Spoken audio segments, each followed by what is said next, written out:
This meme has been floating around on social media lately. Have you seen it? As a scientist with years of experience in research and science communication, I find this meme a little bit tricky, both from a logical perspective and also for the engagement and trust in science. Let me explain what I mean. The meme depicts two consecutive claims by the science with a capital S, where the second claim loops back to the first. Science first says, "You cannot challenge what we say today." And then, "You cannot hold us accountable for what we said yesterday because the science changed."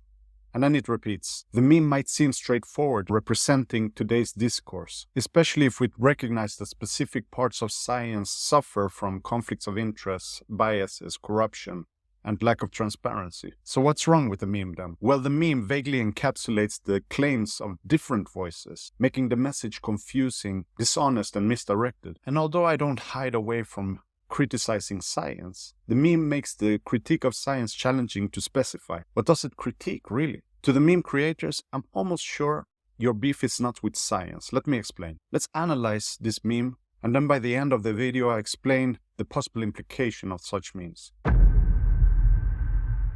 As we see, both quote boxes address a you character. But who's you? This is important because the scientific standpoint becomes more or less problematic depending on who you refers to. And sure, if you refers to anyone, including scientists, researchers, experts, then yeah, science has a massive problem. In that scenario, nobody challenges scientific findings, and as a result, scientific inquiry and discoveries stagnate. But from my experience, and probably that of many researchers and scientists, that's not the case. Think about it. Science never tells science to just like the situation. In fact, it would be completely unscientific. In optimal environments, scientists constantly challenge other scientists. We can do that because we have the tools and resources for it, which is also why bad science and scientists get exposed from time to time and are forced to retract their works. So I have to assume that you refers to someone else. But who? Who's you? Is it the general public, maybe? If that's the case, then yes, you cannot challenge the science or scientific finding most of the times. And the reason is simple. If findings are empirically demonstrated and peer-reviewed, then you most likely don't have the tools to challenge them. And here I specifically refer to empirical findings, which are observations, data analysis, controlled experiments, and so on and so on. Of course, there is a time and place for non-scientists to challenge scientists' argument, which is something that I discussed in my previous video, which you can check after this one if you're interested to know when you can engage in discussions, such as COVID-related or climate-related discussions. But I digress. So if you refers to the general public or non-experts who lack the tools to challenge scientific findings, then the claim makes sense. But then, who's we? The quotes are signed by the science with a capital S. But who's really saying these things? Is it the science as a philosophy? Is it a scientist? Is it the scientific consensus or paradigm? Let me ask you right off the bat. Is it fair if I discard the philosophy of science and the scientific method from this list already? After all, science as a philosophy is neutral, it's impartial, or agnostic to external factors such as politics, money, and power. I'm talking about the foundational concept of science. As a philosophy, science operates with objectivity, skepticism, and testing of hypotheses. It needs to be challenged by default. So if you don't mind, I remove it from the list. There. Second on the list, we find a scientist. Let's also include a group of scientists, okay? Sure, a scientist or a group of scientists can claim that their arguments are indisputable as individuals, as humans. We carry erroneous thinking and biases, just like anyone else. But if I claim that nobody can question my arguments and ideas by default because I'm a scientist, I am committing a fallacy known as appeal to authority or argument from authority. But then I would not be representing the science with a capital S. Instead, it would be my individual fallacy, or that of my group, sect, lab, team, camp, which may or may not encapsulate a small part of science. And finally, we find the distinct scientific consensus or scientific paradigm, which I admit is a bit trickier and more complicated to challenge. The scientific consensus represents the collective agreements among experts in a particular field based on the mass evidence at a given time, which advances knowledge and guides further research. Still, the scientific consensus is not static. Although slowly it evolves with new evidence and hypotheses are refined or replaced, challenging the scientific consensus can lead to scientific progress.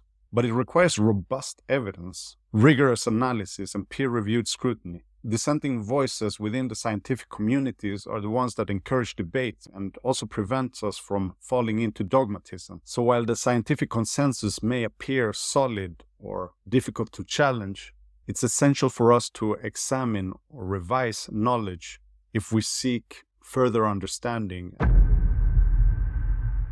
Then what did science really say in this meme? That's unclear.